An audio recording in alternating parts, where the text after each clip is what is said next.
एक बादशाह थे, उनके दरबार में हर तरह के आदमी रहते थे, आलिम, डॉक्टर, वकील, प्रोफेसर, मेहरुए, मर्द, हिजड़ा, सब मिल रहत रहे। बादशाह थे। मौलाना कुर्सी बैठे रहत रहे, शाम के जाए ला गए तो मुसाफा मिला, 11 कैसे पाए जाए चले जाए, कोई दिन के मसला हो तो बता दें, नहीं बैठे रहे शाम के चले जाए, और बाकी लोग काम करें तब रुपया पावें। तो उनके दरबार में एक हिजड़ा भी था। हिजड़वा देखिस कहीं से रे, हम लोग मेहनत करी थे दिन भर, तब शाम के 2 रुपया पाई थे, वही मौलाना बैठ बैठ के 11 कैसे लेके जाते, बस हिजड़वा जलेगा। बस सोचिस कि मौलवी भगावे है। एक दिन हिजड़वा आवा, फिर बादशाह सलामत, इसको बिठा के क्यों पैसा देते हो? बादशाह ने कहा, ये आलिम है, आलिम, ये दीन के रहबर है। हिजड़वा कैसी, मौलाना मौलवी नहीं है, सिर्फ ऐसे कुर्ता पैजामा पहने, दाढ़ी रखाए, टोपी लगाए, मौलवी नहीं है यू। बादशाह ने कहा, तुमको कैसे मालूम हुआ? हिजड़ा कहे, समय इजाजत दो, अब हम सवाल करे थे, कोई सवाल के जवाब ही ना बताए भाई, मौलवी है ये नहीं। अब मौलाना खड़खड़ाने, या अल्लाह कहाँ के गुस्ताख आएगा वह सामने। तो बादशाह ने कहा, पूछो। तो हिजड़ा ने कहा, बताओ मौलाना। कहा, बोल। तो पूछी इसकी, बताओ कि जमीन का बीचों बीच हिस्सा कहाँ है, दुनिया का बीचों बीच हिस्सा कहाँ है? अब बताओ। हम कोरे कोइया हैं, तकरीर कर रहे हो सवेरे नंदपारा जो लोग हमसे पूछे कि हुआ गिरा हुआ कोरे कोइया के बीचों बीच हिस्सा कहाँ है, तो हम बताए पे हम यही कहे कि कह रहे हैं तकरीर कर रहे हो कि फिता लेके नापे के रह रे, बोलो। और पूरी दुनिया के बीचों बीच हिस्सा कहाँ? अब मौलाना बेचारे खड़बड़ाने, कहूँ लिखा ही नहीं। तो कहीं और कौन सवाल है? कहीं ना एक सवाल और है, कहीं का कहीं नहीं बताओ कि आसमान पर तारे कितने हैं? अब यही कहूँ नहीं लिखा है। वजू नहीं पूछे, नमाज नहीं पूछे, हिजड़ा कहीं मतलब है का उसे। अब मौलाना और परेशान, यही कहूँ नहीं लिखा है कि आसमान में तारे कितने हैं। कहीं और को सवाल है, कहीं एक सवाल और है, कहीं का कहीं नहीं बताओ कि दुनिया में मर्द कितने हैं, औरतें कितनी हैं? अब यही कहूँ नहीं लिखा है। अब मौलाना बहुत परेशान, यक्को दीन के बात नहीं पूछी। मौलाना ने कहा, और कुछ कहा नहीं, वही 3 सवाल के जवाब बताए दो। मौलाना साहब ने बादशाह से कहा, हुजूर एक दिन का मौका दे दीजिए, परसों इन सवालों का जवाब बताऊंगा। हिजड़ा कहे, देखो अगर ये मौलाना हो तो कुछ ना कुछ तो बताओ। आप बादशाह खफा, कहीं यार जब तुम मौलाना नहीं थे तो बैठ के रुपया क्यों ले जाते थे? जाओ, अगर परसों नहीं बताया तो तुमको फांसी पे लटकाएंगे। और उस जमाने में जो बादशाह कहते थे करते थे। अब बेचारे मौलाना आए घरे, कोनो किताब की बात हो तो किताब देखें, अब परे चैन नहीं कि परसों फांसी पर चढ़ गए। कभू ही करवट कभू करवट चढ़ा बुखार मौलाना के। अत्ते में है जो उनके धोबी कपड़ा धोत रहा है, कपड़ा लेके पहुंचा, दरवाज़ा खड़बड़ाई। मौलाना दरवाज़ा खोली, चेहरा उतरा। धोबी कहिस, क्या बात हजरत? कहीं कोई बात नहीं। कहीं नहीं, बताओ आज परेशान बहुत हुआ, क्या मामला? कहीं नहीं यार, दरबार में एक हिजड़ा है, उसने 3 सवाल किया, उन्हीं सवालों के जवाब में उलझा हूँ। कहा, क्या है सवाल? मौलाना कहीं जाए और अपन काम करो, हमका तंग न करो। कहीं बताइए तो क्या पूछा है? कहा, पहला सवाल पूछा है दुनिया का बीचों बीच हिस्सा कहाँ है। दूसरा सवाल पूछा है कि आसमान पर तारे कितने हैं। तीसरा सवाल किया है कि दुनिया में मर्द कितने, औरतें कितनी हैं। कहा, आपने क्या बताया? तो कहा, मैंने कहा परसों बताऊंगा। बादशाह ने कहा, परसों नहीं बता पाओगे तो तुमको फांसी देंगे। धोबी कहे, जाओ आराम से लेटो। अब परसों जब आप जाइएगा और आपसे पूछेंगे तो आप कहिएगा कि ये छोटे छोटे सवाल, इनका जवाब देना मेरे शान के खिलाफ है। ऐसे छोटे छोटे सवालों का जवाब तो मेरा धोबी बता देगा, और मैं आऊँगा और इन सवालों का जवाब बता दूंगा। बेशक बेशक। मौलाना कहीं ना आए रे, जिंदगी भर हम पढ़े पढ़ाए, हमका नहीं पता है। और तू जिंदगी भर कपड़ा धोए, तू का कैसे मालूम है रे? कहीं हमका मालूम है, कहीं का बता, कहीं निया ना बताइए, हुआ ही बताइए। मौलाना कहीं सही बताओ यार, ऐसे सोचबे परसों तक न जान पाइबे तो भाग के कहूँ जान बचेबे। अब ऐसे तोरे कहे हुआ चले जाए, फोकट के काम हमारा तमाम हो जाए। धोबी ने कहा, आप घबराइए नहीं, मैं बेवफा नहीं हूँ, मैं बावफा हूँ। खै धोबियो तसल्ली दीहिस, तीसरे दिन मौलाना गए बादशाह के दरबार में। जैसे पहुँचे वैसे हिजड़वा दन्न से आएगा सामने। कहाँ मौलाना बताओ? मौलाना के बैठो ये छोटे छोटे सवाल, इन सवालों का जवाब मैं क्या, मेरा धोबी बताएगा। क्या बात है। अब हिजड़वा खड़ा ही गाला। अब धोबी का इंतजार होने लगा। इतने में धोबी गदहा पर बैठा, अब पहुंच गया गेट पर। अंदर आने की इजाजत मांगी, इजाजत मिली तो धोबिया गदहा से उतरा नहीं, गदहा समेत बादशाह के महल में घुसेला। तो लोगों ने ढांटा ढकेला, कहा बदतमीज कहीं का, यहाँ गदहा ला के लेके आ रहा है, निकल यहाँ से। तो धोबी ने कहा बादशाह से, हुजूर मैं गदहा लेके आऊंगा। गधे के सवाल का जवाब गधा ही बताएगा, कोई दूसरा नहीं बता सकता। मैं गधा लेके आऊंगा। जब शर्त लगा दी तो इजाजत मिली। धोबी गधा लेके अंदर घुसा, फिर गधा से उतरा, हाथ में सोटा। कहीं कहाँ है हिजड़ा? आवा हिजड़ा। क्या है सवाल तेरा? कहा पहला सवाल यह है कि दुनिया का बीचों बीच हिस्सा कहाँ है? तो जहाँ बादशाह की कुर्सी पड़ी रहा हुए से सोटवा से नापक शुरू की।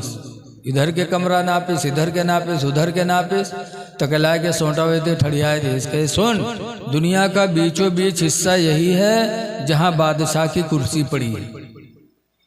और न मान तो नाप के देख ले, इधर की दुनिया नाप ले, इधर के नाप ले, इधर के नाप ले, भाई पता चल जाए।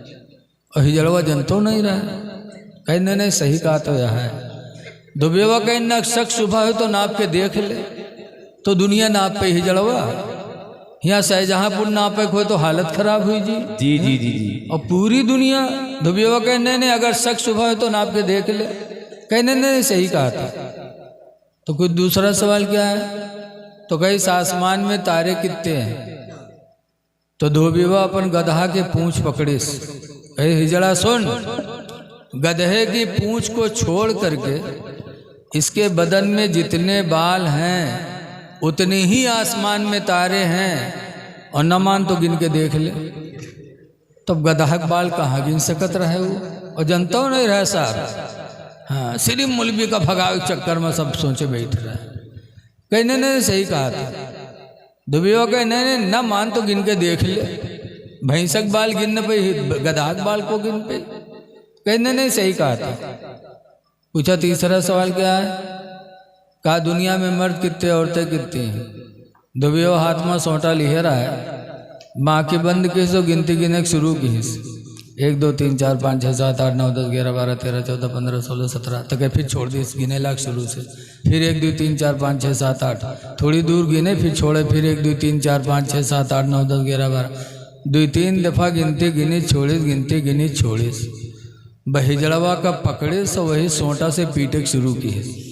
जब पीटे लाग तब हिजड़ा चिल्लान, हुजूर बचाइए बचाइए। बादशाह ने कहा अरे भी हिजड़ों को क्यों मार रहे हो? धोबी ने कहा चुप रहिए, पहले उसको मार डालूंगा फिर बताऊंगा कितने मर्द हैं कितने औरतें। बादशाह ने कहा अरे भाई ऐसा क्यों? तो धोबी ने कहा हुजूर मैं मर्दों की लाइन अलग लगाता हूँ, औरतों की लाइन अलग लगाता हूँ। जब मर्दों को गिनता हूँ तो उसमें घुस जाता है, औरतों को गिनता हूँ तो उसमें घुस जाता है। ये गिनती नहीं करने देता, पहले इसको ख़त्म कर लेने दो फिर मैं बताऊँगा कितने मर्द हैं कितने। क्या बात है। तब हिजड़वा चिल्लान के बादशाह बचा ले। हम सब मौलवी के जलन में कहा रहा है हुजूर बचा लीजिए बचा लीजिए। तो जलना नहीं चाहिए। आदम से शैतान जला था तो आज भी उसको मरदूद कहा जाता है। इसलिए लोगों अपने आलिमों से मोहब्बत करो, हाफिजों से मोहब्बत करो। कुरान की एक आयत नाजिल हुई थी सरकार पर, मा काना मुहम्मदुन अबा अहदिम मिर रिजालिकुम, मोहम्मद तुम मर्दों में किसी के बाप नहीं। मोहम्मद किसी के बाप नहीं है। कोई मर्द के बाप हैं? सरकार के 2-3 लड़कियां रहा है बचपने में खत्म हो गए। यदि जो बैठा ये मर्द हो, इका बच्चा कही हो मर्द न कही हो। बोलो मर्द कब कहा जाता है? समझ लो, मैं इसलिए आपको कह रहा हूं कि कुरान ने फरमाया मोहम्मद तुम मर्दों में से किसी के बाप नहीं। बच्चों के बाप तो थे 3 बच्चों के, लेकिन मर्दों के बाप बच्चे बचपन में चले गए। तो मर्द उसको कहा जाता है जो बालिग हो जाए। माँ काना मोहम्मद नबादिमिर्रजालिकुम, मोहम्मद तुम मर्दों में से किसी के बाप नहीं, वलाकिन रसूल अल्लाह, लेकिन अल्लाह के रसूल हैं, व ख़ातमन नबिय्यीन, और नबियों में आखिरी नबी हैं। जब ये आयत करीमा नाजिल हुई तब सहाबा हुजूर के पास जुटे, कहते अल्लाह के रसूल आप आखिरी नबी हैं? कहाँ, आपके बाद कोई नबी नहीं आएगा? कहा ना। तब सहाबा की आंखों में आंसू भर आए। कहा या रसूल अल्लाह सल्लल्लाहु अलैहि वसल्लम, जब आपके बाद कोई नबी नहीं आएगा तो हम लोग दीन आपके बाद किससे सीखेंगे?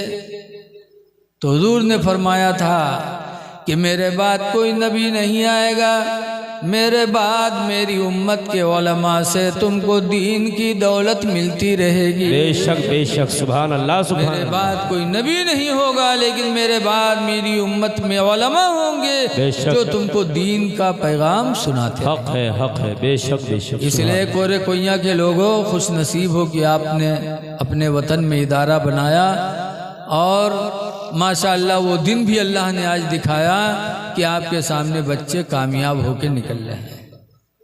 अल्लाह ताला इस इदारे को शब रोज़ तरक्कियाँ अता फरमाए। आमीन आमीन।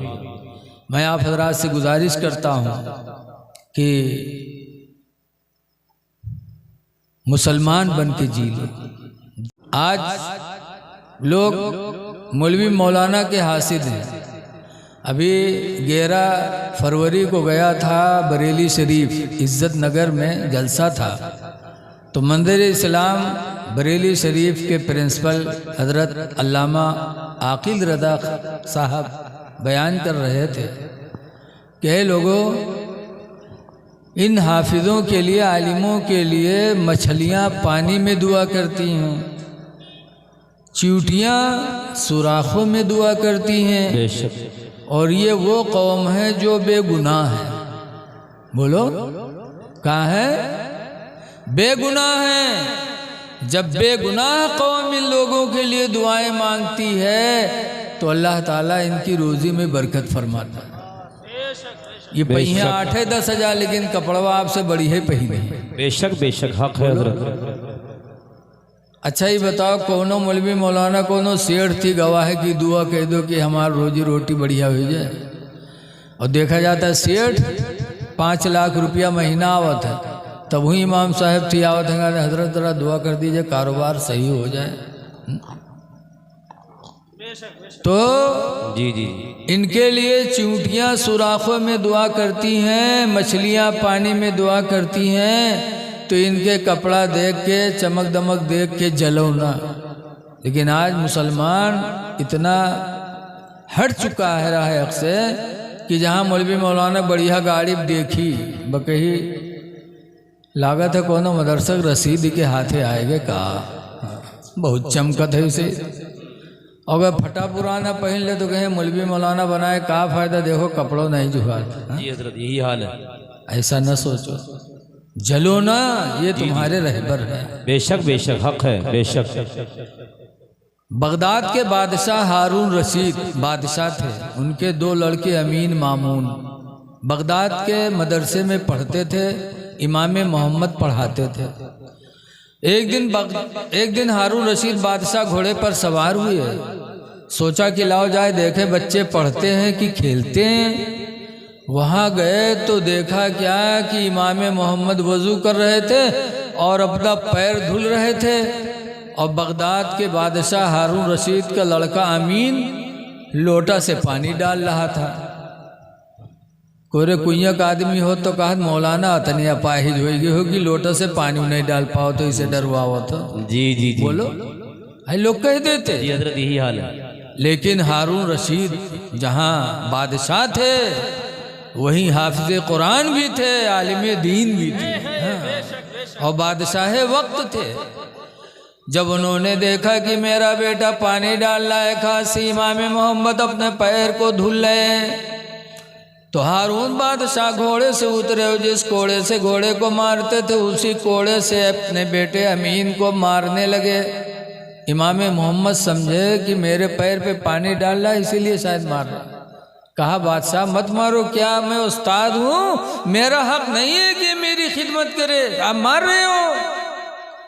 तब हारून रशीद ने कहा था, हुजूर इसलिए नहीं मार रहा हूं कि आपके पैर पे पानी डाल रहा है, मैं इसलिए मारता हूं कि अल्लाह ने इसे 2 हाथ दिए हैं, इसको चाहिए था कि एक हाथ से पानी डालता, दूसरे हाथ से आपके पैर को धुलता, वाह वाह वाह वाह, नाराए इल्म दीन की दौलत मिलती। माशाअल्लाह, नाराए तकबीर, नाराए रिसालत, मजहब इस्लाम, मसलके आला हजरत मुफ्ती मोहम्मद रफ़ीक आलम साहिब क़िबला, माशाअल्लाह माशाअल्लाह, जिंदाबाद। एक हाथ कमर पे रखे, एक हाथ से पानी डाल रहा है, इसको चाहिए था कि एक हाथ से पानी डालता, दूसरे हाथ से आपके पैरों को धुलता।